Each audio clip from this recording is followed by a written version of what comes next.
In this quick video, I'll show you how to change administrator in Windows 11. If you found this video helpful, then please consider subscribing my channel and also like this video. So I want to change my administrator. You can see I have two users here. First is Vedant7 and second is admin. So I want to make admin as administrator. So for that I just need to search in my Windows.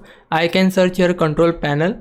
We just need to search it here, and after that open your control panel, then go to user accounts.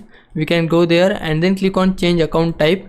After that we will see our users. So if you have multiple users, then you can simply choose the user you want to make administrator. So in my case I want to make admin as administrator. So for that I will simply go to admin, and then we can see multiple options are here. We want to change our account type. So for that I can click on change the account type and then select your user as administrator. I want to make it as administrator. So for that I will change it from standard to administrator and then click on change account type. Then it will affect your changes. Now you can see my account has been changed to administrator, and we can see it here as well. If you want to change its name, then we can simply change it from here. You can change the password. Everything can be changed for your user from here. Now it's your time to repay me. For that you can just subscribe my channel.